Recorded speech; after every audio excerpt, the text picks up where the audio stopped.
Ray. What do you want to do tonight? The same thing we do every night, Pinky. Try to take over the world. All right, yo, let's get into it. Try to take over the world.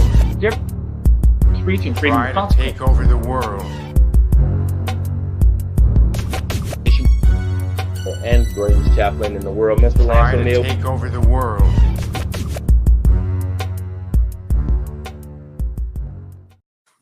Yo, what's up, world? It's your boys, the Pokes, in this great year 2025.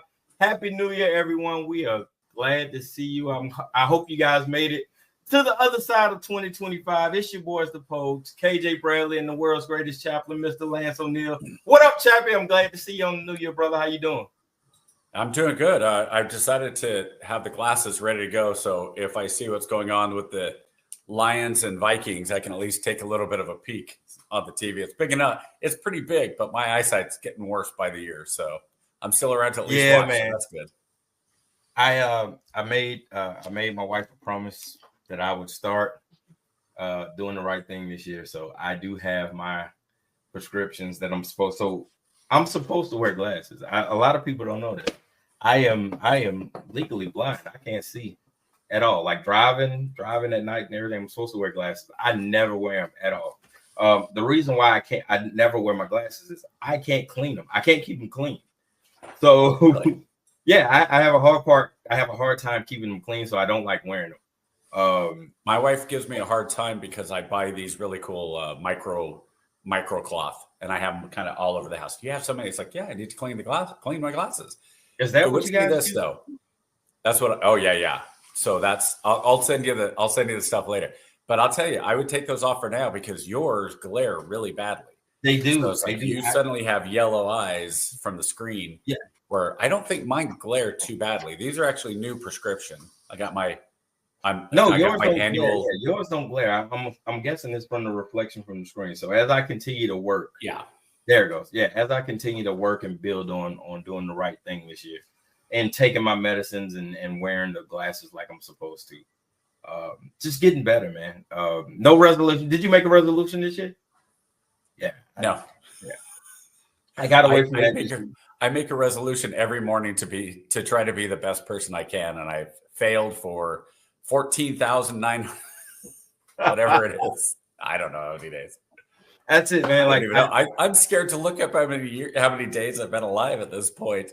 Oh, I don't know, man. I used to be big, back in my 20s. I used to be big on that, new year, new me. I'm gonna do great this year. Now I'm just like, man, one day, one step, one breath at a time. I'm not gonna wait till a calendar tell me when to make a change. If I can make it now, I'm gonna try to. And if I don't do it today, then tomorrow's another chance. And that's how I'm kind of approaching it. Just moving forward, man. So anyway, let's get into it, man. It's 2025. 2020. God dang, can you believe it? 2025, right, man. That is insane. I turned 52 in like a week. No, 52. I had to think about it. I was about to say 51, but no, 52. I'm sitting there trying to think. I can't remember the last time I told anybody how old I am. It's 2025. Let's see. So I'll be. What year were you born? 82. Oh, sorry. So I'll be 43 this year. God dang. Yeah. You're young. Yeah, I stopped counting, man. I just. It's weird, man. The older you get, people just stop caring. It's like wearing light up shoes. They just don't care no more. They don't care how fast you can run no more. Yeah, well, now we need to find out. Salty Ward Pig is on. He's watching. So now we need to know how old everybody is as they come into the chat room. I know, man. I know. What up, Salty Ward Pig, man? Happy New Year. Glad to see you back, man. I'm glad. Welcome. I'm glad to see you on this side of the New Year. We got a great show today. We're gonna get it in, man. Matter of fact, it's good catching up, but let's get to it, man. We got a great show. 4 topics we're gonna talk about today. We got the New York City congestion pricing plan, which is ridiculous. We got taxation without representation that came up. The issue of taxation without representation that came up in the House Speaker vote. That for Mike Johnson that came up earlier this week that I thought was pretty interesting. And then we got the good old fashioned, man. You know, I love me a terror attack. I love me some good old terror attacks. Because when things get hectic, you can always throw up a terror attack to distract the masses. And I'll put my crazy hat on, and we'll talk about that. And then if we got some time left, we got some more stuff we want to discuss. So, viewers' choice, Chappie, it's on you. Where do you want to start? And we can jump right into it. Oh, let's go right in order. Let's go with the insanity of being charged to use your own motorways that your taxes pay for. Here we go. Video coming right up. Standing by. Uh-oh, did we get the volume up? Where's the volume? There we go. What? I can't hear. Where's my volume? See, that's what happened. I messed it up already. We could probably just do the audio. I'm going to kill old people, and then I'm going to charge people to come into New York City. You know what? Let's just talk about it, and if I can work the video, I'm telling you, man, the new year is not. Okay, so just leave it running for a minute here. Yeah, you're good. So, you're good. I'm gonna leave it running, and we can talk about it. Yeah, let's go. So congestion pricing history.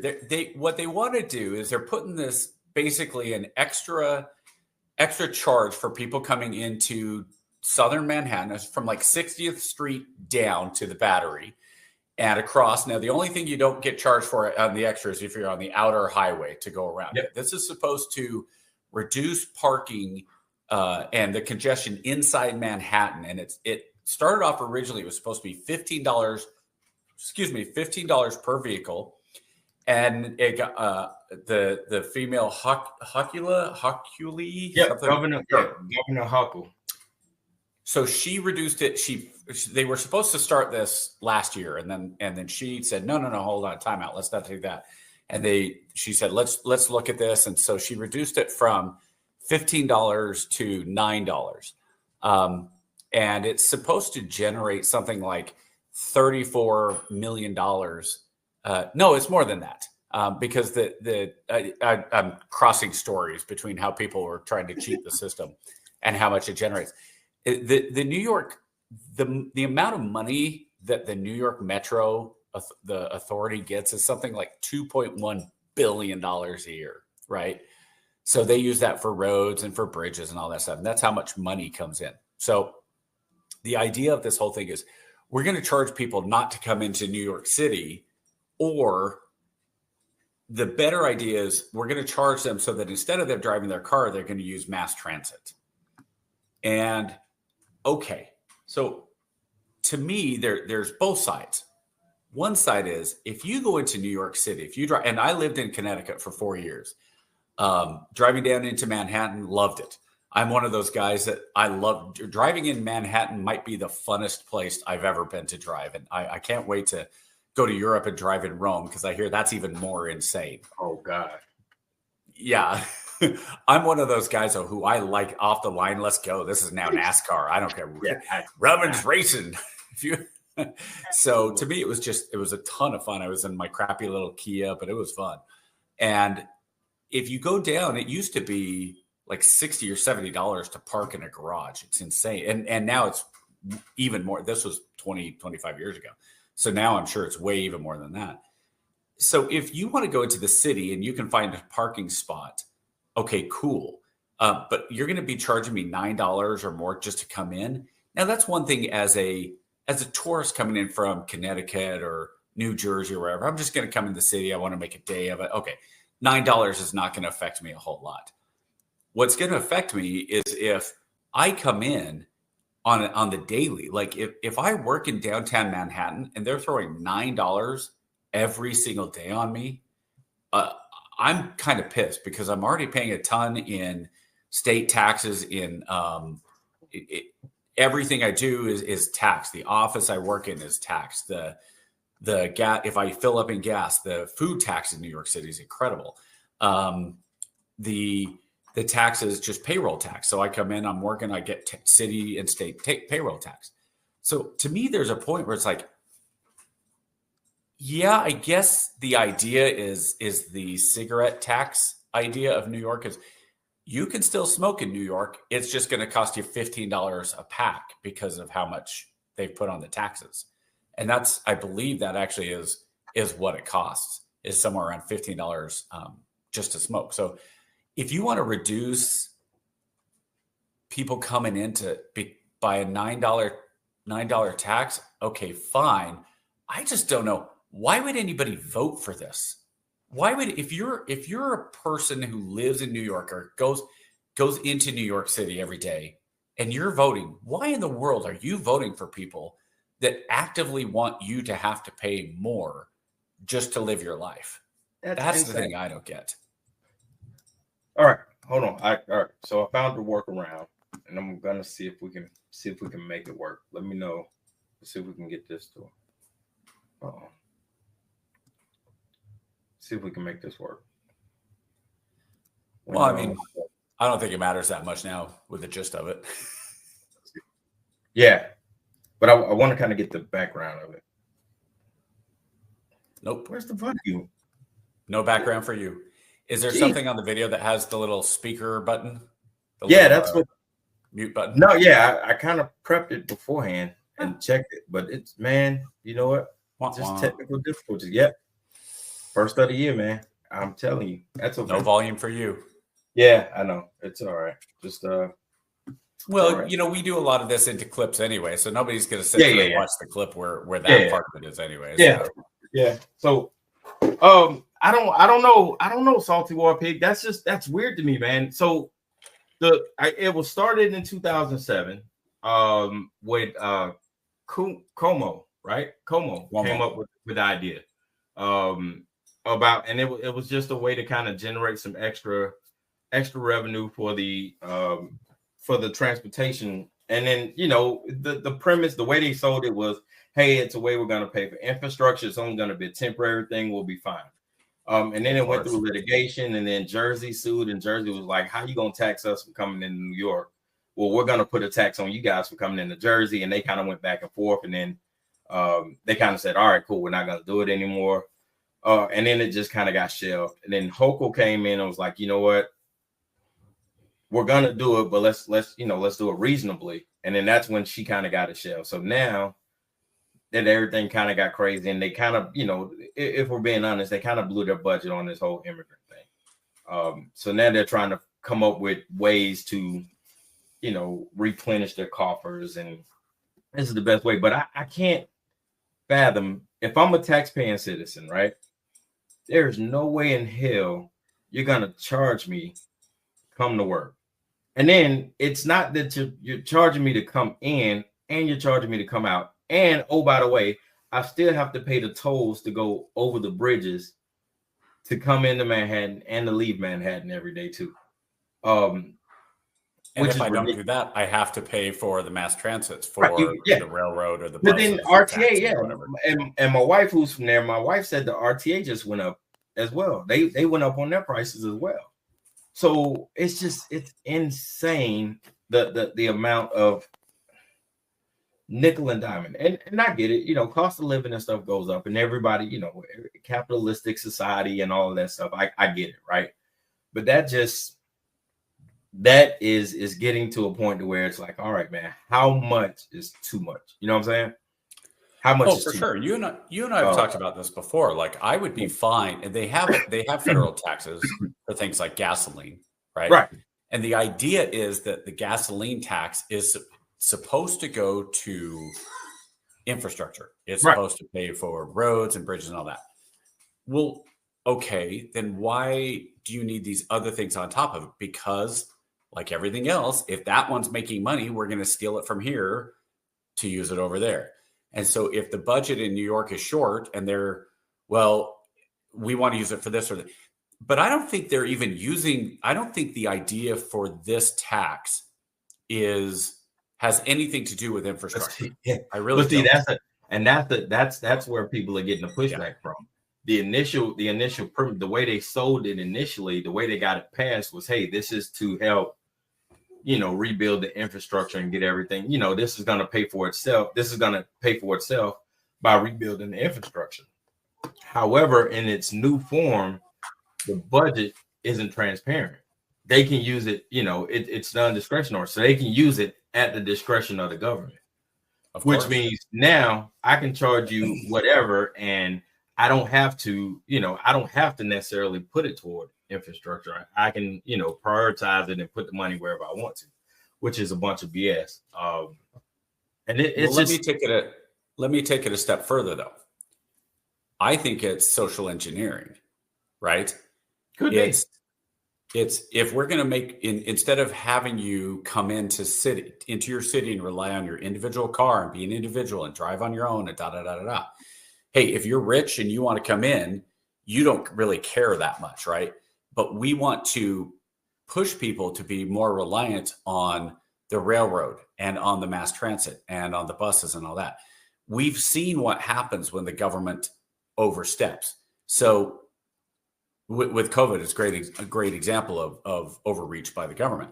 And so it doesn't surprise me if you have New York that comes along, a very, very blue city and a very blue state, that says, hey, we're going to socially engineer this by adding this tax to people coming in.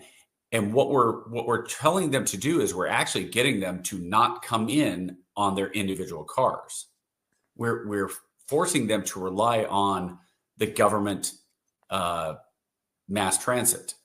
So what the purpose is, I don't know. I think there's a lot of stuff that the government does. The more we rely on the government, the more the government is in control. And I think that's very dangerous. And it's ultimately that slide into socialism and Marxism that we talk about. And so when you have these control measures, like we are going to, oh, no, of course you can still choose to drive your car in. Of course. It's just going to cost you $45 a week, which is $2,000 a year. And so if you want to drive in for an extra $2,000 a year, be my guest, that's just fine. And you're giving us $2,000 more dollars that we're going to take and put in the bank and use for whatever. So I do think this is, if not insidious, it's at least it's control. It's social experimenting. It's that social control. Mr. O'Neill, in 2025, you are coming over to the conspiracist side. I am ashamed of you. I don't think that's conspiracy. I think that is one of us has to be right. Well, I think it's the difference between capitalistic free market and Marxism. Because when you're talking about control, everybody kind of forgets that Marxism is ultimately about control. That's what Marxism is about. It's not, oh, hey, you're all going to work together and you're all going to be kumbaya. No, it's you're going to be told what you do, and as a group, you will do what you are told. And as long as that's the case, there's that control. So I think that's where the difference is. Now, do I think that when people freak out and go, well, then you support socialism because you drive on the city roads, and that's I got a comedian here. Okay, don't do that again, Getty, please. But when you have people turn around and go, well, it's socialism if you're driving on the roads and all that stuff. No, that's not. That is the barest form of government. And nobody is saying that government, you don't need government. Go back as far as you want. And government has done very certain things, all the way back to the Assyrians and all the way back to, the city of Ur. What did they do? The government built the roads and they provided defense for the city. And that was 12,000 years ago.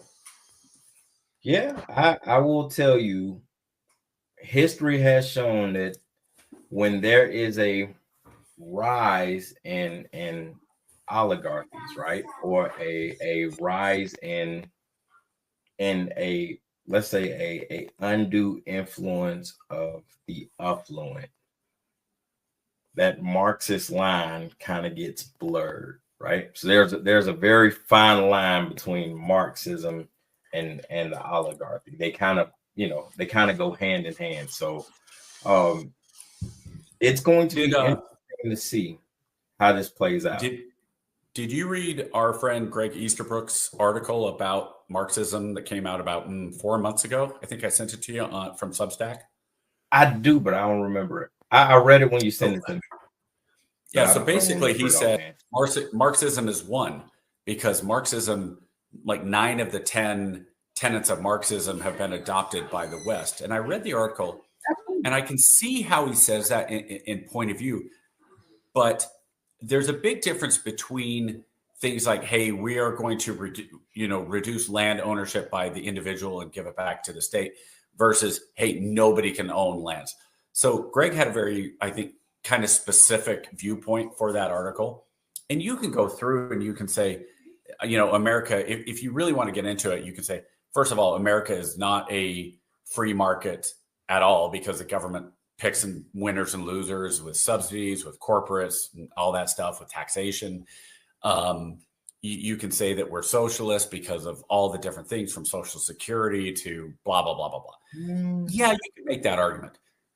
But I would also make the argument that when it comes to basic individual freedoms, we're not getting thrown in jail because we tweet something against the government. Like, oh, I don't know, England's doing right now, or Canada, or line up against a wall for saying something. I want to put a couple of dots after that statement and say yet. We're not being thrown in jail yet. Because whether he follows through or not, our incoming POTUS has a propensity to make veiled threats about locking up journalists and people who have a tendency to go against them. Whether you believe he'll do it or not is completely up to who listens. But he has a history of saying, hey, if you talk shit about me, I may or may not come after you. Meanwhile, you have had Democratic administrations who have literally done that. They have gone after journalists and have go read up on, if you guys want to go down a rabbit hole a little bit, go to Cheryl Atkinson, who I think is a wonderful journalist. I think she's one of the few really just straightforward journalists in America. And go read about her story about the government coming in and seizing her computers and forcing and trying to basically force her to reveal sources, to threaten to throw her in jail. There was a Fox News journalist who got thrown in jail for not revealing his sources. And that's something that when you start talking about the to me, honestly, that's why the Second Amendment is arguably the most important amendment, because without the Second Amendment, none of the other amendments are guaranteed. So you'll get no argument out of me. I mean, Salty War Pig, you're new here, so we got to go back and do a little bit of revisionist history.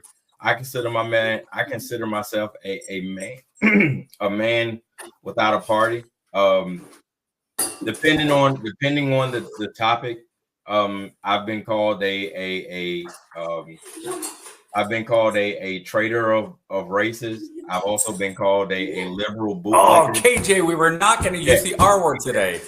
We've kind of been back and forth on the spectrum. Depending on the topic, we Lance and I've kind of switched places on whether we're a conservative, bootlicker or a liberal rainbow liquor or whatever. So you're gonna find some stuff you're gonna be like, yeah, that makes sense, and some stuff you're just gonna be like, no, man, that's completely out of left field. I personally don't consider myself Republican or Democrat. If I had to choose, my party died in the late 1800s. If I had to choose, I would probably say I was a Douglas Republican. However, the Republican Party kind of which Douglas? Frederick. Lincoln and Douglas or Frederick Douglas? Frederick. Frederick, not Stephen. Frederick, not Stephen. Frederick Douglass Republican. I'll back you 100% on that. Because remember, Abraham Lincoln was radical. People forget Abraham Lincoln was an absolute liberal radical. Yeah. Meanwhile, I am a conservative libertarian. I want the government to stay out of everybody's life, and my rights go up right to where yours begin, and vice versa. And I think that there are a lot of people who, the way that our culture has gone is, we give too much power to feelings, and the idea that truth is a subjective. There are a lot of things I have a problem with in culture, but that's why we talk about it. So like if New York City, look, ultimately, if New York City wants to pass this tax and they want to have fewer cars in the city, I do think that's their stated goal. Cool. I mean, that's up to them. I don't live in New York. If I was somebody in New Jersey though, or Long Island, or outside of Manhattan that was trying to get to work, and I'm getting charged $9 a day just to go in extra on top of what I'm already paying, you can get it down to 7 if you buy the fast pass.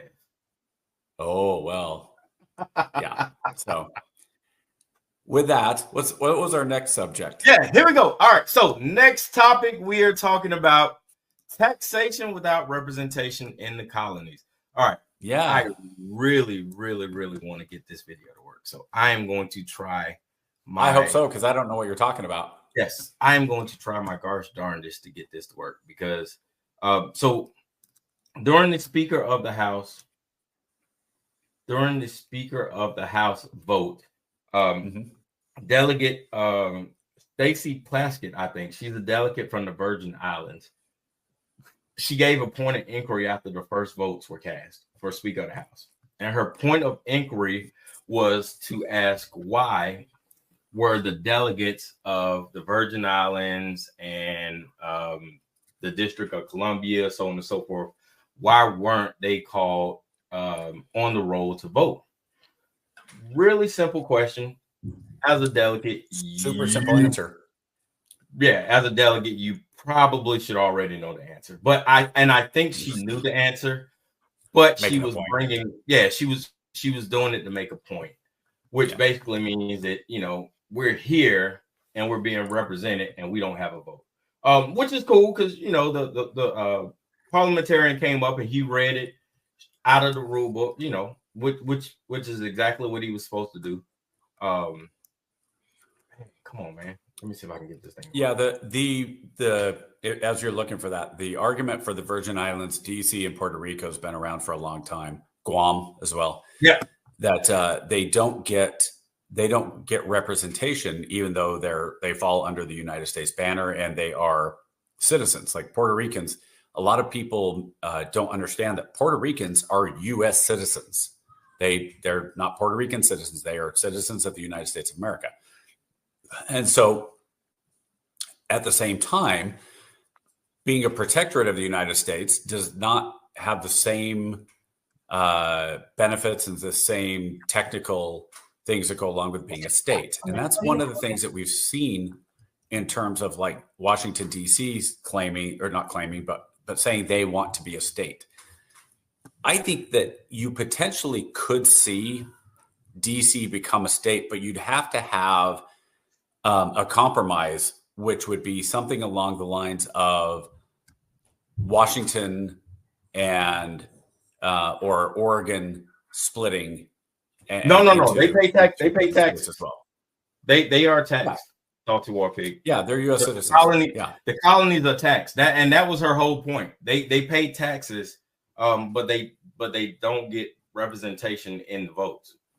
Well, and one of the things she's probably leaving out is, I believe, most of I know Puerto Rico, they've had votes before to say, hey, should we become U.S. states or continue to be territories? And I believe every single time we want to stay. Puerto Rico. We don't want to be a state. Yeah, Puerto Rico does. I know VI does. Okay. So then it becomes a question of the technicality. Okay, honestly, I have no idea what the Virgin Islands politics is. Like, if you bring the Virgin, but I think DC is an easier argument just because DC is very blue, right? It's very liberal. Well, we know DC, so if you're going to say taxes, if you're going to make DC a state, okay, fine, and I don't think it's going to happen, but if it did, the reason you would have to have that compromise is because of how the balance of power is, even though the balance of power changes. And if there's video on this, then cool. And if not, then Yeah, I got it. We're So, SOL over 2. but that brings go up ahead. So do you think we do something like the Missouri Compromise? Like we'd have to go back and do like the Missouri Compromise? But we can talk about it. Yeah. I'll play the video and then we'll come back to it. Okay. So here we go.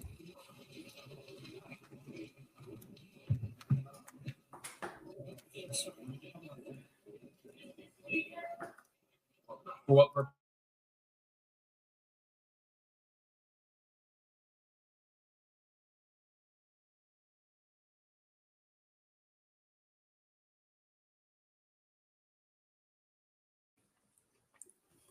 Islands and the District of Columbia were not called, representing collectively 4 million Americans.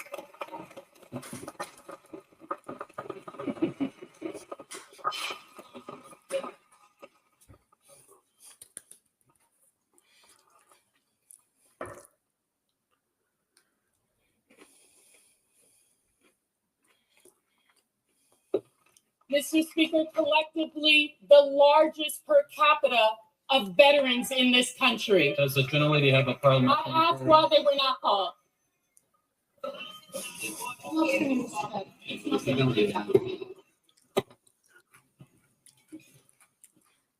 Gentlelady's recognized. I asked why they were not called from the parliamentarian, please. Delegates elect and the resident commissioner elect are not qualified to vote. Representatives elect are the only individuals qualified to vote in the election of a speaker. As provided in section 36 of the House Rules and Manual, the speaker is elected by a majority of the members elect voting by surname. Thank you, Mr. Speaker. This body and this nation has a territories and economies problem. What was supposed to be temporary has now effectively become permanent. We must do something about this problem. So she knew the answer. Oh, yeah. Like I said, it's just one of those things where she, you bring it up to bring awareness to your plight. And I got it. It was a slick move. It was a slick move. I get it. Yeah. I love it. I love the fact that she did it, and I understand it. The grandstand, like every Democrat knew at some point they were going to stop and go, "Hey, let the lady from the Virgin Islands talk." Oh yeah, They I mean, knew it was premeditated like hell. Absolutely. It just it's what I told you. So I've been in the late 19th century for about 6 months, right? Just kind of studying and the turn of the century. I've really been going back and trying to understand reconstruction and trying to see where we went left at and how that went wrong. And I think I got a pretty decent grasp on it. But Congress is a weird place, man. And you tend to see a lot, like even now.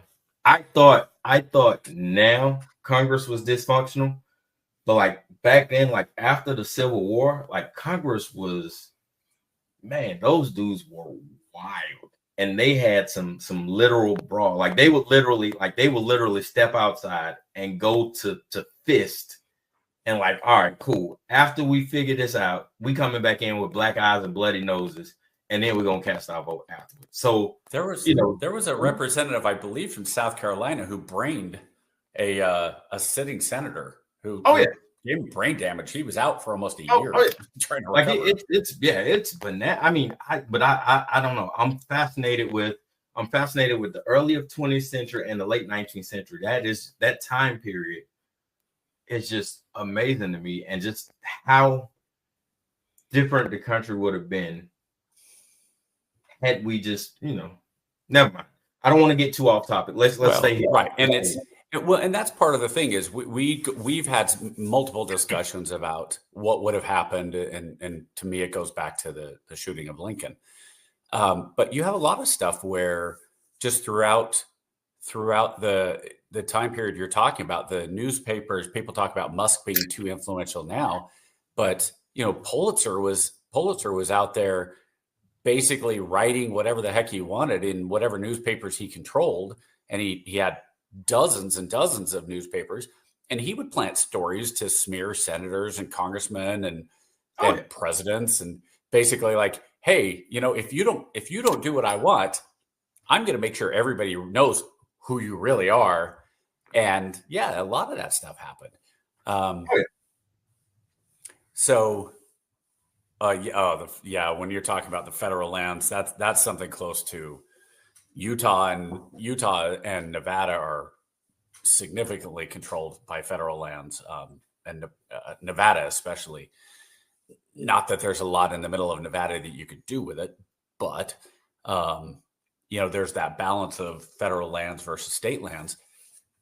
But there is overreach, right? And so you have certain congressmen and certain senators who think that there should be more control by the states and be able to do what they want with their land, the land that's there, versus those who don't. But as far as like DC goes, Virgin Islands, I think you'd have to have something along the lines of a Missouri Compromise. So let's say Puerto Rico voted to become the 51st state, and Congress came in and they said, okay, we want Puerto Rico to become a state. That said, Puerto Rico's extremely blue, and they've been blue for a long time. They're going to be blue for the foreseeable future. And so we don't really feel like the Republicans are going to say, we don't really feel like bringing in, 2 new senators that are going to vote blue and potentially tip the balance of power. But there's this stuff going on in Eastern Washington where they don't feel like they're represented by the people that are in Seattle. And so what if we bring Puerto Rico in, but we allow Washington to split in half? There's some arguments about California being split into, I believe, like five different, and that would be the same thing. Let's say you split. Okay, so let's say you split California into 5 different. You had, I think it's the Bay. You have Northern California, you have the Bay Area, you have the Fresno Valley, the Central Valley, you have Los Angeles and San Diego, and then you have like the Palm Springs area. And I believe the way it would break down would still be pretty much 3 blue and 2 red. So at that point, I think you would have to add in another red. And that's where the split of Washington, I think, would come in. Do I see it happening? I think there would be a constitutional Congress before we see anything like that. Maybe that would go hand in hand. I would personally like to see a congressional Congress or a constitutional Congress. Oh, even if nothing came, even if nothing came out of it, I think it would be good for the states to get together and potentially try to come up with some solutions for some things that the federal government hasn't. First of all, I would love, you and I have talked about this, 28th Amendment that's worded something along the lines of Congress shall pass no law from which they themselves are exempted from. I think we all agree with that. I think that I want to say it was Warren Buffett who said, if you want to solve the federal deficit, it's very simple. You pass a constitutional amendment that if it says the budget isn't balanced, if there's not a balanced budget passed, every sitting member of Congress is ineligible for re-election. Cool. So there's things like that. I don't, even if they had a constitutional Congress, I don't see some of the more difficult questions. I don't see abortion being done. I don't think there would be anything with abortion as far as the federal. I just don't think that would happen.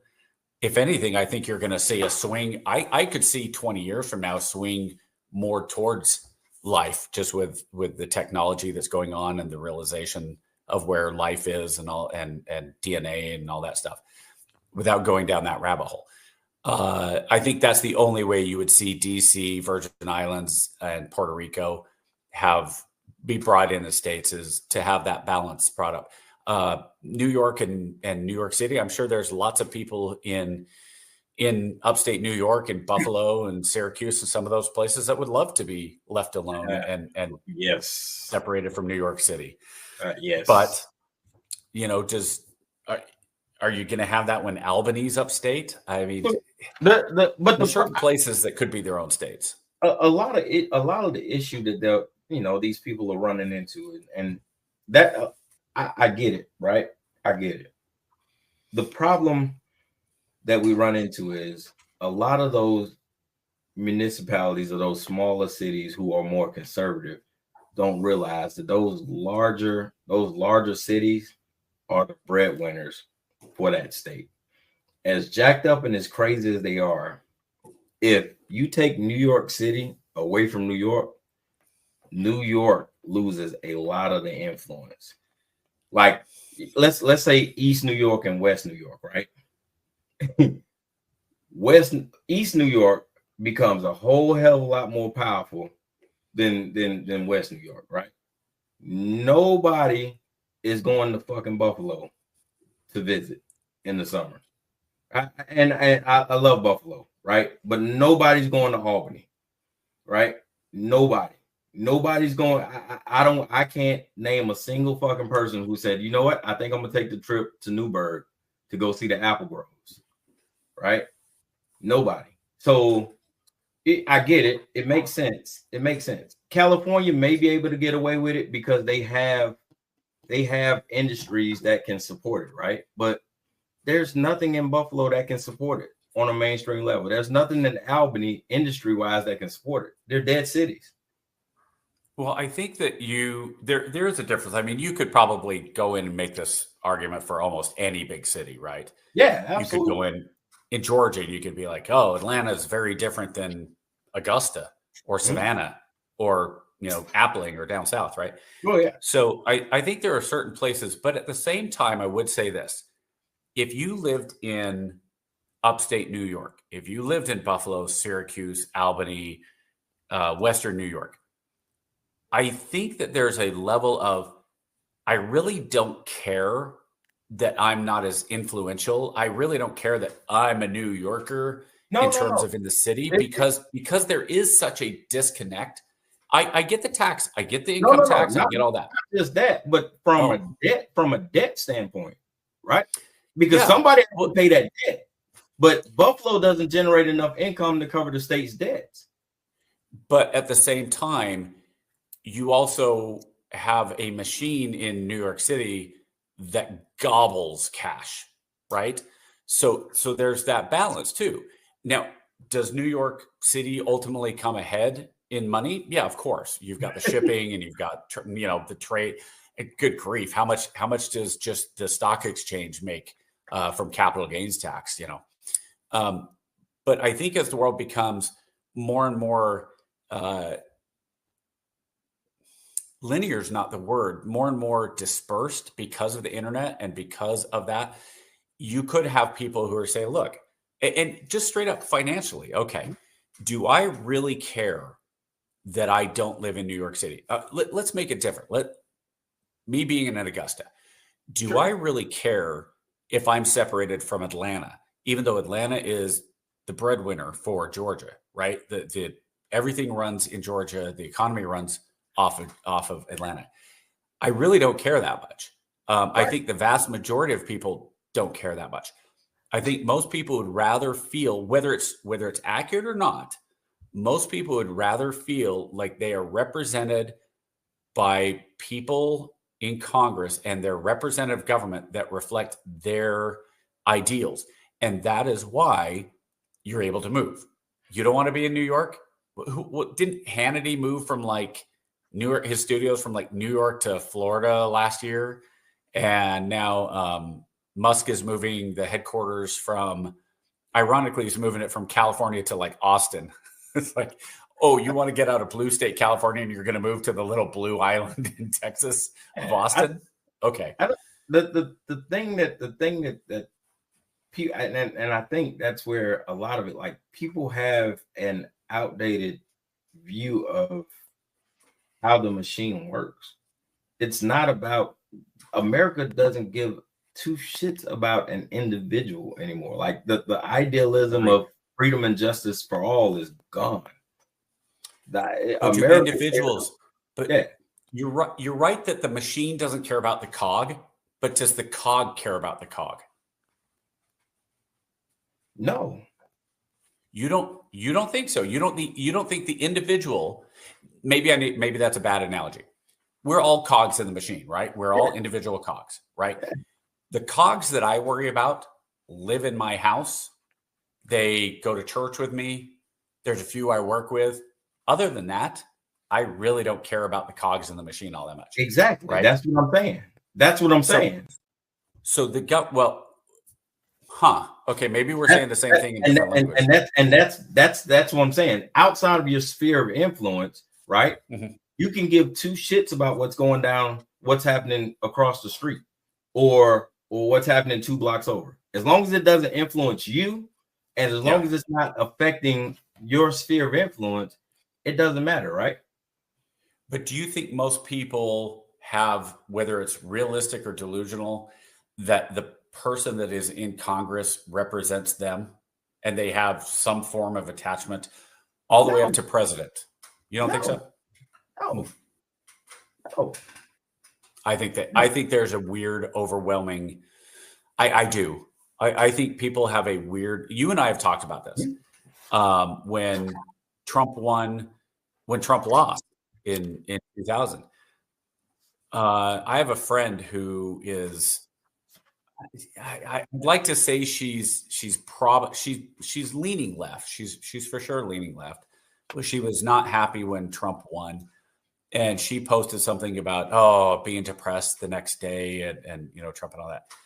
And she did it for a few days. And after a little bit, several people kind of had the same point I did. And I told her this. I said, look, if you're this upset about who the president is, and it is affecting how you feel and how you interact with your kids and your husband on a daily, you're way too invested in who the president is. Because I guarantee you, his choices and his decisions don't affect you all that much. And that's true. Yes, the country and the economics and the taxation and all that. But ultimately, there's very few things that Washington and our representatives do that truly affect us. And generally, we only feel those when they negatively affect us, right? When Congress says, when our local, let's say local, when our local representatives, our local House of Representatives doesn't do anything and doesn't change anything, nobody's really screaming for a lot of change. Now, there are some instances it happens, but for the most part. But when your local comes out and says, we're going to ban these books, then suddenly it's like, oh, wait a minute. Oh, we need to, what book are they going to ban? What are they doing? Oh, and they're freaking out about stuff. I had this debate with my sister about banning books. And one of the books, she sent me this list and I was like, Judy Blume. You remember Judy Blume, right? She wrote Beezus and Ramona and Mouse and the Motorcycle. And I have the collection upstairs in my daughter's room of like 12 books. And I was like, Judy Blume? What? And then I went and I looked at what it was. Well, Judy Blume was not banned. This one book was, because it was fairly explicit when it came to a character, a female character who was coming of age and going through the changes that a young lady goes through when she goes from non-childbearing to childbearing ages, and fairly explicit. So it was like, okay, the state, and this was Utah, is going to say this book is not allowed in the school libraries. And there was this big freak out. And to me, I'm like, what's the big deal? If you want your kid to read this book, go down to the county library. So what? It's about parental control. So when your local government shuts up and doesn't do anything, I think about the joke that we've all said over the past 10, 15, 20 years. Oh, President Bush or Trump or Biden, whoever, they're going on a 2-week vacation. Everybody goes, boy, I just wish they'd stay on vacation. Like, look at Trump or look at Biden right now. What has Biden done literally in the last 3 months that anybody can point to, anything outside of these medals that he just gave away, which, by the way, I couldn't care less. Somebody wants to give Hillary Clinton a freedom medal. So what? It doesn't affect me. It's stupid, but whatever. They're like Arkham at this point. Yeah. Like, really? So, okay. You know, you gave one and whoever. I mean, it doesn't affect me if somebody gets a medal. Meanwhile, Tom Cruise got the highest. I saw today Tom Cruise, maybe it was old news, I don't know, but I saw it pop up that Tom Cruise was given the highest civilian medal by the Navy. And I kind of laughed. I'm like, because he did Maverick, because he's a Navy pilot in a movie. Okay, I mean, cool. I whatever. He gets a cool little medal. Great. No, Yeah, it's just like, all right, cool. Yeah. Cool. So if the government is affecting your life to a degree that you're getting emotionally involved, either A, that is, you have a very big problem by allowing the government to have that much influence on you, or B, the government has that much influence on you, and that's a very, very bad thing. You don't want the government to have at all. So I want the government to be invisible. We'll make you one. We'll make you one, Allie. You can buy them down at the PX. It's not that hard. My whole philosophy, my whole philosophy on the thing is, when the government banned alcohol, did people stop drinking? No. Social engineering. Right. It's like, dude, all right, they banned the book. Oh, you can't read that book. You know, I hate to be that guy, but you know, coming from a background where, you know, a certain sect of people like me had books banned for a very long fucking time, and we figured it out. You know what I'm saying? So if a school tells you you can't read a book, then go fucking buy a book and keep it at your house. Like I never understood the uproar. You know what I mean? Like I never, for me, the book bans.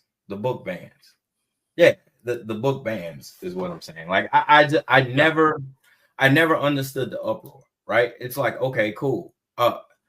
You can't read that book in school, right? So I'm not gonna stop. Like my daughter is not gonna read Huck Finn because the school banned it. It's a great book. Can you read what that is? That's Mein Kampf. That's a great book. Mein Kampf. Yeah. On Amazon. You can buy Mein Kampf on Amazon. Yeah. If they ban it from the school and you want to go read Mein Kampf, go ahead. Yeah. Like I don't want to read it, but yeah, but yeah. So what I'm saying is it's the whole like there's people getting in a uproar about things, right? And you're right, liberty, it shouldn't be available in school, but you know,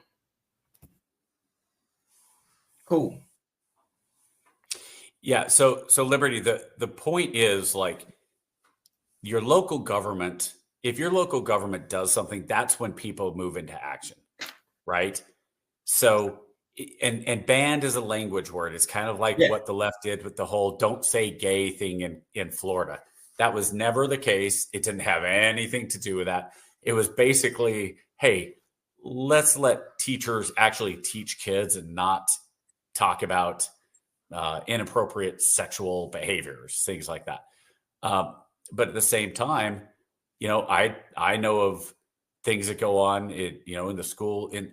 When I was substituting just a couple months ago and the election happened, basically the school said, you will not talk about the election. It's like, and it was a history class that I was subbing in. I was like, we're not supposed to talk about like history. That would be like on 9/11. Well, we better not talk about what happened with the towers because that might offend some people. People might get scared about and offended that there's a terrorist attack going on. Huh? Like we can't talk about the election, which is the biggest news story of the year at the very least, but presidential elections are always historic. So yeah, it's weird.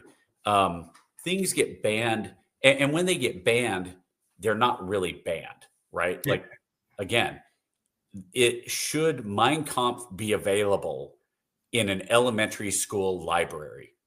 No, I don't think it should be. That's some pretty advanced reading, though.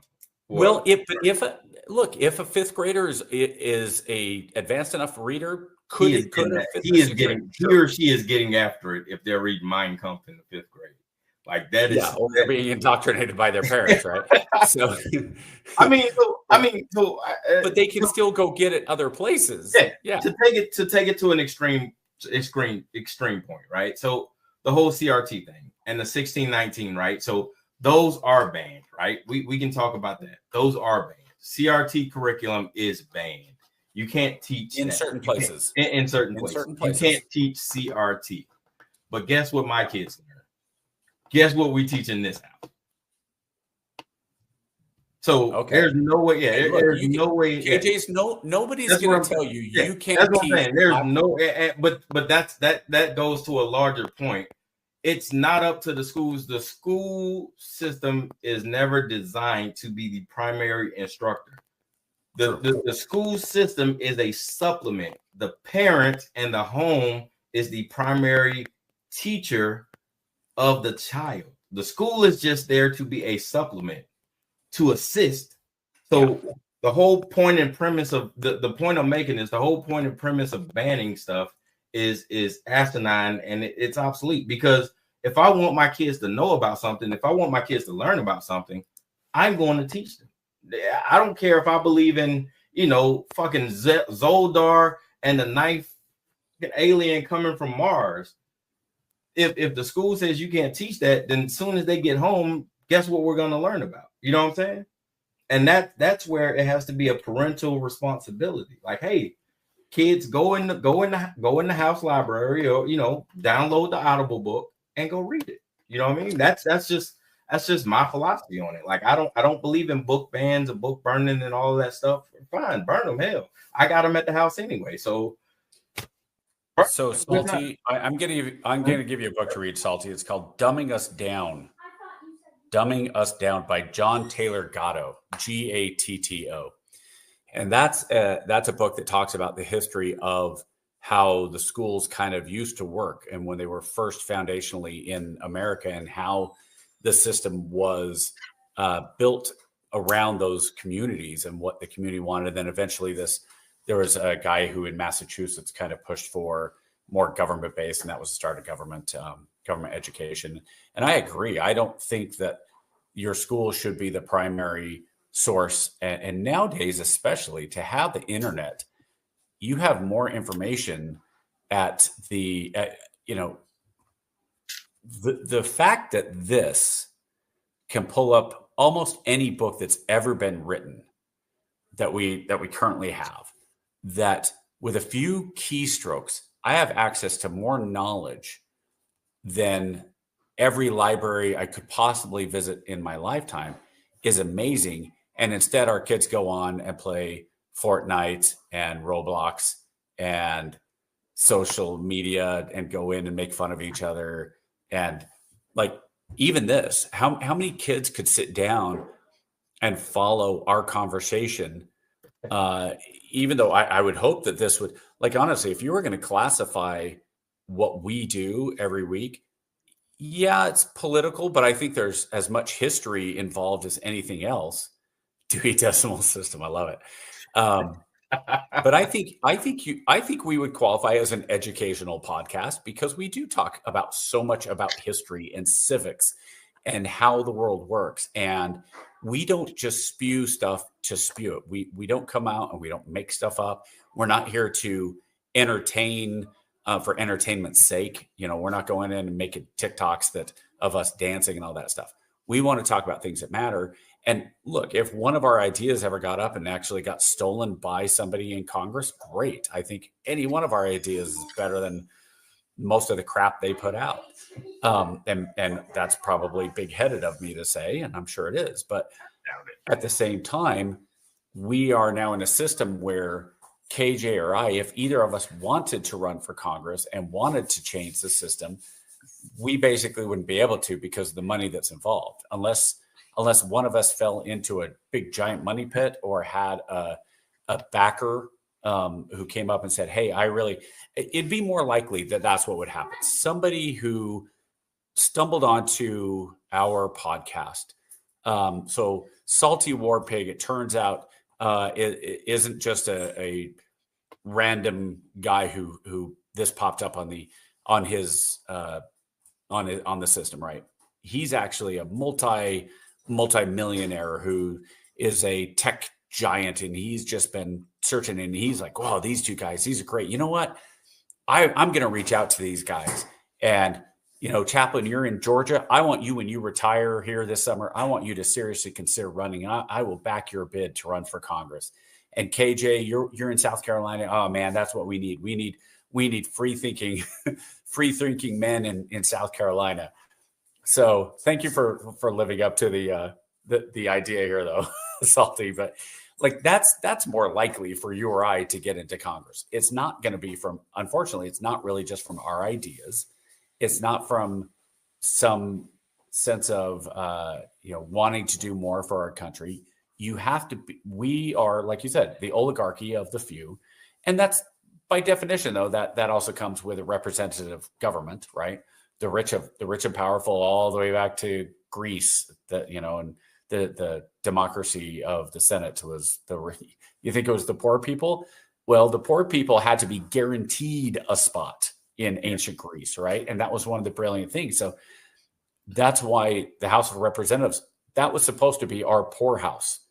The senators those that were elected to the Senate were supposed to be the ones that were rich and well-to-do and blue bloods and kind of, we know what this country is supposed to be. And the House of Representatives was supposed to be average people. They were supposed to be the teachers. Yeah, they were supposed to be the teachers and the garbage men and the retired military and just the kind of the normal everyday. And we got away from that. I don't know when we started getting away from it, but we've been away from it for a while. And I don't know how we get back to it. But as long as the way money is involved, the way it is, if you don't have a backer, we talked about this before, how AOC, she was just a bartender. She came up from nothing. She had a backer, and there's a lot of information out there. That's true of anybody. I don't blame her. Hey, she took advantage of the money that was put there, and she, I know people. If I had money, I know of a few people I would back if I didn't want to do it myself. For whatever reason, maybe I'd rather be the person behind the power, but at the same time, if you are so worried about what the government's doing individually that you are emotionally distressed, don't be. And if you feel like the government is intruding on you so much that you have no choice to do that, then go and buy guns. Go protect yourself. Liberty, I would, but I just realistically, I'm a older white guy with no money. So I would love to run, and I would love to try to make the change in Congress. But I think I would, if it was between me or KJ, honestly, I think I would back KJ and be behind him and try to work with him behind the scenes, because just realistically, the way our culture is, I think KJ would get more done than I would. I'd be dead before Inauguration Day. No, you wouldn't. No, you wouldn't. Dude, we just had a woman stand up and say from the Virgin Islands, "Why aren't we being counted?" People say dumber things than anything you would say. Can you imagine? Can you imagine? Yes, Listen, man, I can totally imagine. I am unbossed and unballed. So listen, Liberty, that's what I'm telling you. So listen, that's why I told you I am such a huge fan of the late 19th century. Frederick Douglass Republicans. Conservative outcomes with liberal policy. That is what we are. That is who we are. That is what we do. That is what the Republican Party was. Yep. I don't know how else to explain it to you, man. It's just that's just what we are. So we're not the new age Republicans and the new age liberal party. I don't get down with that. Like, that's not the whole wokeness. And yeah, I know, man. I know. That's why I told you I don't have a party, and I'm stuck. So like when I run, I don't know where I'd fit in. Because I just as soon tell Democrats and Republicans both to go to hell, because they're both batshit crazy. So I will tell you guys something about KJ right now. I think of if this last election, now he came out and said he voted for Harris, but I think that if it had been, you can choose for president, Waltz, Harris, Trump, or Vance, I think KJ would have voted 3 times for Vance. Absolutely. So there's a point where the person comes in and the ideas comes in, and from what I see, KJ is a little bit more person and personality driven than I am. I'm more policy driven. And what I mean by that is KJ worries about, and KJ, I don't mean to speak for you, but we've had many discussions about this. Yeah. And I look at the things that KJ worries about. KJ worries about the overreach by the federal government, and I worry about the Supreme Court not controlling that overreach. So we're coming at it from the same idea that we want people to be able to live their lives in the best possible way with as little government intervention and as few people getting in our way as possible. And that's why things scare the crap out of me, like what's going on in England and them throwing people in jail for their posts. And that's why somebody like, as much as people are giving Elon Musk a hard time right now, and this is going to go into our next thing with the Cybertruck and Big Brother. But that's one thing that I think Elon Musk's legitimately changed the trajectory of this last election. Without him buying Twitter, I think Harris wins. Actually, I'm not even sure Biden drops out because of the reactions. I think the bad debate by Biden would have basically been brushed aside, and it wouldn't have even the news cycle wouldn't have taken off the way it did. But you had so many videos and so much on Twitter going, this guy's broken and we can't have him. And then it was pile on from there.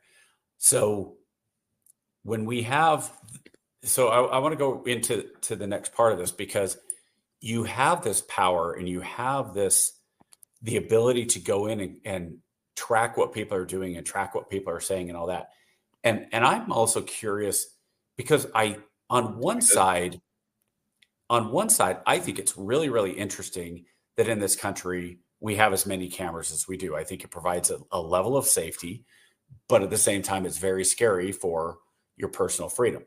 So I want to look at what just happened because we haven't gotten the information. We still don't know what happened in the Las Vegas shooting, 8 years ago when the guy killed the largest mass shooting in America in a casino. And we don't know what happened.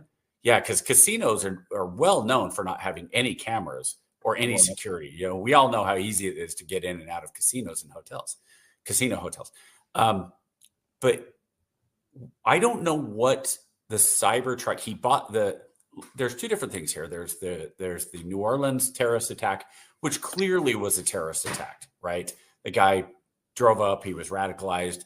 The army, he flies a ISIS flag and he's flying along. Now, this is the one that I'm with you on, KJ, on the Las Vegas one. You have a guy who's a Green Beret who has come out, was very pro-Trump. He was not anti-Trump. He buys a vehicle. This guy is a tier 1 operator. This guy knows how to make bombs. He knows how to do things. He loads a Cybertruck with fireworks and with camping fuel, and he drives up to the hotel. He somehow triggers the explosion and shoots himself with a Desert Eagle 5.0 handgun.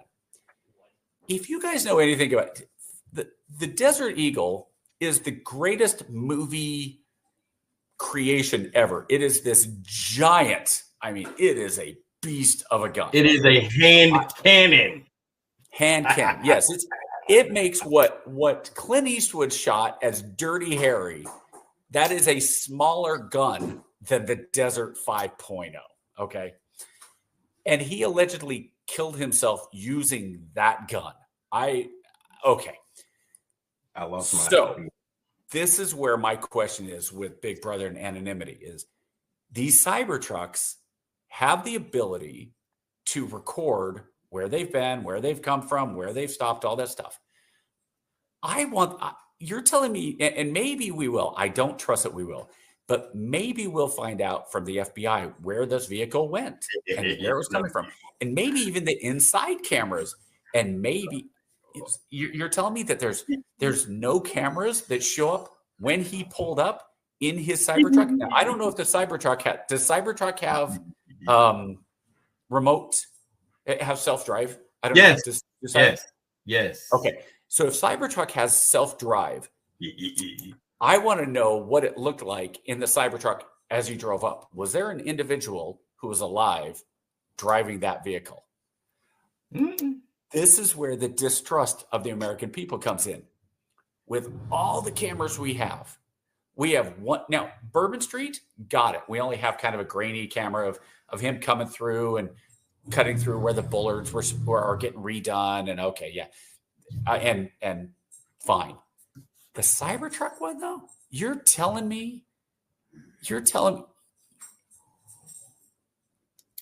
yeah, but Salty, why though?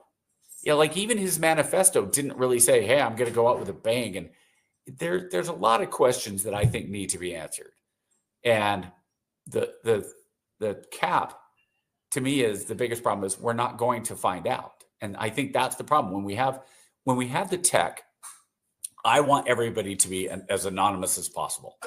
I kind of laugh when people go, oh, well, the biggest one was during COVID. If you get the shot, they're going to be able to track you. Oh, no, not be able to track me with anything in my wallet or anything I use every single day. Or the NSA that tracks every single phone call that every single one in the world makes on any electronic device. Didn't Apple just have a $95 million? Didn't Apple just have a $95 million lawsuit settled for Siri eavesdropping? No. So are you telling me Siri's not? So here's the thing, actually right? On? Remember back in the 60s. Remember back in the 50s and 60s, and then like, you know, people who look like me was like, hey man, the government got these programs where they're killing a bunch of us, and you guys should probably be concerned about that. And everybody was like, oh man, you're full of shit.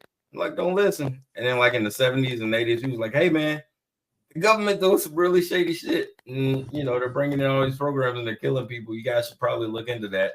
And then you guys were like, no man, there's no way the government would do that. And then like in the 90s, like all this stuff came out and the government was like, hey, we did it. But we're sorry, we're not doing that anymore. And everybody was like, hey, that's great. We're sorry we did that to you guys, but they're not going to do it anymore. COINTELPRO was a long time ago, and they said they're not going to do it anymore. And everybody kind of clapped and was like, yeah, COINTELPRO was a long time ago, and they promised not to do it anymore. So you guys should be good. And we was like, okay, cool. You guys trust the government, right? And we kept telling you guys, and we said, hey, you guys should probably defund the FBI. And then you guys spun it around. It was like, hey, all the black people want to defund the cops. And then the white liberal allies was like, oh, we should defund the cops. And then you guys blamed it on all the black people and was like, hey, Black Lives Matter want to defund the cops. And we was like, no. We just probably shouldn't trust the government because, you know, they are killing people and shit. And you guys should probably pay attention to it. And y'all guys was like, no, you guys want to defund the cops and shit. And black people was like, no, we don't want to defund the cops. But you should probably pay attention to the government because, you know, they're out killing people and shit again and might want to pay attention. You guys were like, no. You guys want to defund the cops. It's like, hey, man. So I'm just saying, we're not saying on behalf of black people, we're just telling you, we're about 50 years into this shit, into this thing. You guys should probably start paying attention. COINTELPRO is a real thing. And this looks like straight out of the fucking playbook. See? I'm pretty sure BLM wanted to defund the police. And I am also pretty sure that BLM was not a movement by black people. It was a movement put together by liberal allies with black faces. But we can get into that. We can get into that on another time. That's not the point I'm making right now. Right. The point I'm making is COINTELPRO is alive and well. And what happens when the oligarchs get pressed against the corner, right? We start to see these terroristic attacks start to pop up, right? Whenever the government gets pressed and these conspiracies start to happen, you start to see these red flags, right? Either it's a school shooting here, a school shooting there, or something like that. So I don't know if you've been paying attention or not, but a lot of stuff was happening in December where a lot of static was happening, right? People started questioning, hey, man, maybe it's not a good idea to have all these billionaires with all this influence in the government. And then the drums start beating, right? And then they was like, oh, no, it's cool. Don't worry about it. We're good. And then like all the conservatives and all the Steve Banners like, hey, man, we should probably look into this because, hey, it's probably not a good idea for all you guys with all this money to have all this influence. And they was like, no, it's cool. We're good. And now all of a sudden we get a terrorist attack. And then we get another terrorist attack. And then we see these UFOs, right? And then the guy in the UFO, he says, hey, you guys should probably pay attention because, hey, that's some serious stuff going on. Maybe it's something, maybe it's nothing. But what I'm saying is people like me who wear these hats have been saying for a very long time that our government that we love and we hold and we defend is not always on the up and up with us. And this looks like something straight out of the playbook of a red flag mission. I think one of them does, not the second one. Hmm? No, the New Orleans one, the New Orleans one's just some crazy dude. Like I don't think that's what I mean. The Vegas, I think the New Orleans was a legitimate. Yeah, the New Orleans one is just one of the crazies, just being crazy. But the dude in Vegas, we should definitely pay attention to that.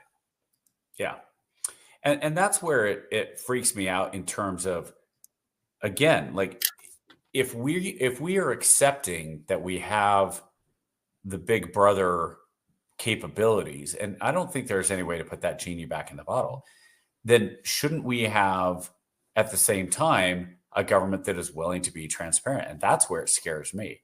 Like that's why I would love when Vance goes on to Rogan and they're talking about releasing, he's saying, yeah, we should release the FBI, the UFO, and Trump too. We should release UFO files and we should release the Kennedy files and blah, blah. And Trump goes, well, I was going to release them and then I was told not to. I was like, dude, who told you not to? And I get the idea of, well, there's still people alive that could be embarrassed by what information comes out from the Kennedy, whatever happened with Kennedy. But that's always going to be there. Oh, it's grandkids of so-and-so that now they're embarrassed, or great grandkids are there. There's always going to be somebody. If something was done, and I think most Americans think that there was some complicity by the government for whatever reason, whether it was actively involved in the JFK assassination or simply a look the other way while certain actions were taken. I mean, whatever it is, the only way to get rid of that is disinfectant. UFOs are the same thing. Like, I personally think it's insane that we have these drones that are flying around and they go, we don't know what they are. Really, with all the technology we have, and if the government were to come out and say, look, this is my problem. If the government had come out and said, listen, America, we know what the drones are, but we are not going to disclose that because there are certain things that happen in this country that are done to protect all of us. And the more information we give out about what these things are, the less safe we are. And I probably would have swallowed that and said, yeah, okay, that makes sense. Okay. Sure. But by saying, oh, no, don't look over there. Oh, there's nothing over there. No, don't look over there. Oh, no. It's not only the fact that they told you we don't know what they are. It's also the fact that they told you, oh, don't worry about it. We got it. We'll take care of it. Meanwhile, yeah. And it was weird because like, well, we don't know what it is, but we got it. Well, wait, what? And then you have military people going, well, we know what this is. Yeah.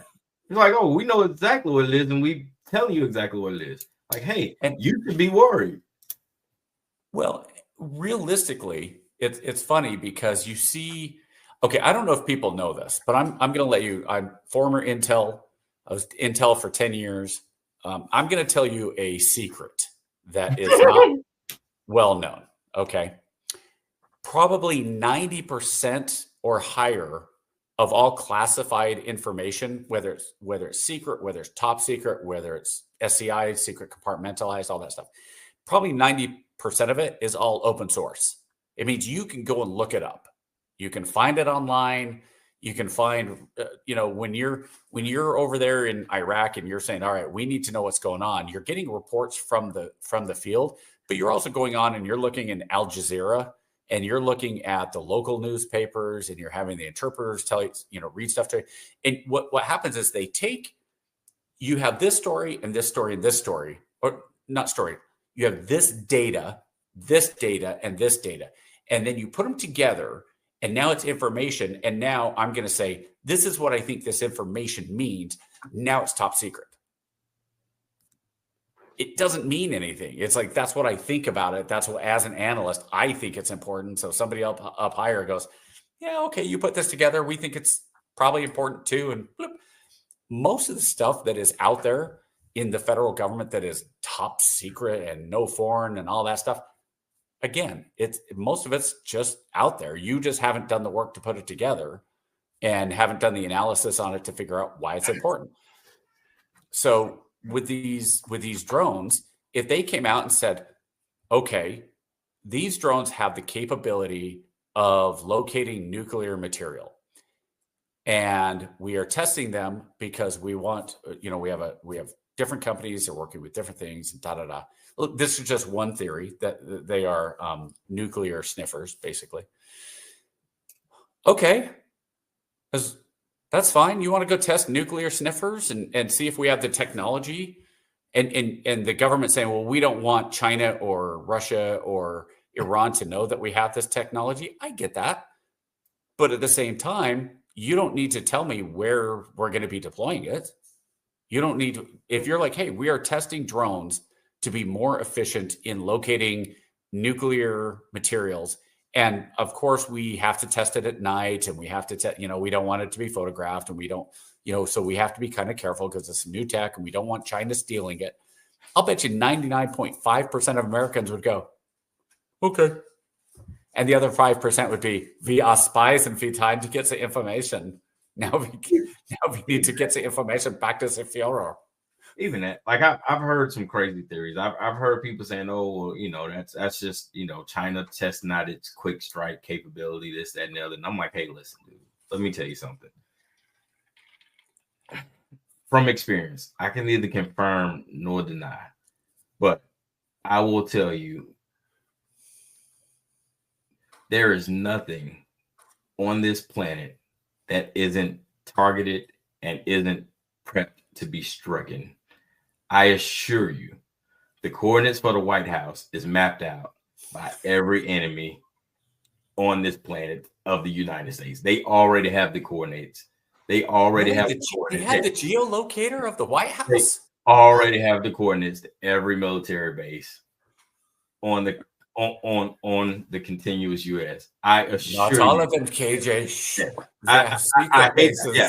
I hate to spoil the secret for everyone, and I hate to break. This is breaking news, so don't nobody tell anybody. This is just between us. It's just between family, but we're okay. I assure you. Atropia is taken care of. Okay, just like what's really funny about that, though? Huh? What's really funny about that? If people want to get worried about something, get worried about the fact that we are at war right now. We are legitimately at war right now, and we have been for a couple of decades now with China, Iran, and Russia on the cyber front. But ultimately, here's the problem with all of it. Do you remember, KJ, what MAD was? Mutual Assured Destruction? Yeah. Okay. There's a point where the technology becomes so good and everybody is so reliant upon the technology that if you were to go in and you were release a technology, let's say, for argument's sake, Switzerland decided we're not going to be neutral anymore, and we're gonna drop the mother of all viruses on the United States. and it's going to wipe out their entire global system. The internet's going to go down, the banking system's going to go down, the phone system's going to go down, the electrical grid's going to go down. Okay, cool. They're going to drop that. And you know what's going to happen? It's not going to be contained, and it's going to be a virus that goes everywhere. And it doesn't matter how good you have antivirus control, even if you're the country that made this, it doesn't matter, because you cannot vaccinate every single computer and every system that you have. The only way you would even possibly be able to do this, and it makes no sense, is you would have to actually firewall your entire country or your entire whatever location you wanted to do and actually take it off the grid. But then how do you get it out there? Okay. It's just the logistics of it don't make a ton of sense. But that's why we have little wars. That's why we have these little skirmishes. I was just explaining to a friend of mine, and he was so concerned about BRICS and all this other stuff. And, China's going to do this and China's going to do that. I said, dude, do you realize what our biggest secret weapon is? I said, our biggest secret weapon is the world reserve currency. I said, do you know why we don't like dictators who like to switch over to the gold standard? I said, because our greatest secret weapon is security. Every monetary system in the world has to eventually be converted over to the US dollar. So our greatest security feature right now is if they were to utterly destroy the United States, they essentially destroy the world economy. We're fine. Now, if we ever get to a point to where that is no longer the case, then I would be concerned. But for right now, relax. We're okay. And that's why China right now is pushing so hard. Exactly. To change the government of the world. And that's why I keep telling everybody, if you peek behind the curtain, you'll understand why everybody wants to get off of the United States dollar as the gold reserve currency. Because when you take the world off of our gold reserve currency, that then makes us vulnerable. Because we can't, when you no longer need us. Ironically, here's the thing though. This is probably debatable. We could probably have James or somebody come back on. Oh, we're gonna get it next year. Even if that happened, I think we'd be okay, because if the United States ever got isolated, the United States is in a very unique position that if we actually are ever forced to, we can rely on ourselves for almost everything. And that's why it's so important for us to do things like build chip factories in America, to have our natural gas reserves, to have our oil reserves, to get oil shale production up and running, to build as many dams, geothermal and alternative energy that we can, renewable energies. And I don't mean windmills and solar panels. I'm talking about geothermal. I'm talking about waves. I'm talking about the stuff that you can't stop, right? And I think that we will get to that point. And once we get to that point, if we're not there already, I think if we were forced to do that, it might short term it would hurt, but we'd be okay.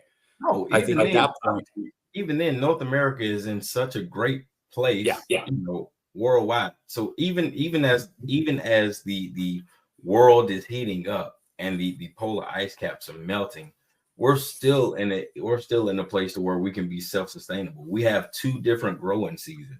We can agriculturally, if the world decides to cut the United States off, you got to keep in mind we export 60% of our agriculture. Like, we're fine. And a huge chunk of our energy. Yeah. We export 70% of our oil. Like, we're fine. If you decide to say we don't want to play no more, okay. China can't feed itself. Right. India cannot support itself. Like, dude, we're cool. Europe is going to suck. Yeah, Europe. We financially support Europe. Like, we're fine. So, Germany can hate us as much as they want, but they can't live without us. Yeah, and it's the same thing with the UK. Like, France. Like, dude, hey, we get it. We're the cousin that you love to hate. We understand it. Yes, we are that cousin that nobody wants to invite over for the holidays, and we understand that. But guess what? You're still going to invite us. We know. Well, we're also that cousin that is 6'7". Yeah, and likes and that's the point. Tattooed, Yeah, and has jujitsu training and carries all the guns around and shows up and says, "Hey guys, I'm just here to eat." Yeah, it's the but cousin. You better not mess with my cousin. Yeah, it's the cousin. It's the cousin you hate to be around, but it's also the cousin you call when you got a problem. Yes, this is what it is. So KJ, are we hard stopping at 90 or are we keeping going? Yeah, no, 90 is our hard stop because we're on the. We just rolled past the hard stop though. Oh shit, we missed it. Yeah, we did. All right. Yeah, we can. All right, so we'll wrap it up. We'll cut it. We'll give our final thoughts, man, and we'll let them rock it. All right, so let's jump in. If we're gonna hard stop, just go. Let's call it good and see you next week. All right, it'll be easier for you to cut it. All right, we'll see you guys.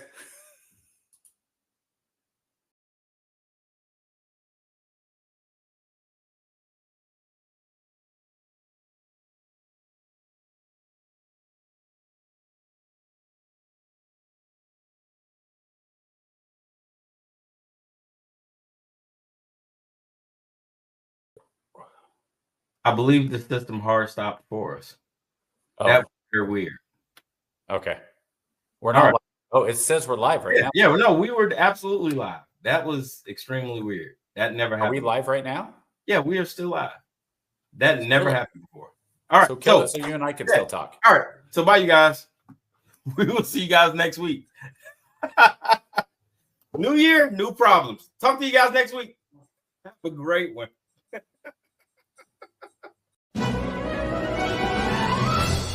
Gee, Ray, what do you want to do tonight? The same thing we do every night, Pinky. Try to take over the world. All right, yo, let's get into it. Try to take over the world. Try to take over the world. And greatest chaplain in the world, Mr. Lance Try to O'Neill. take over the world.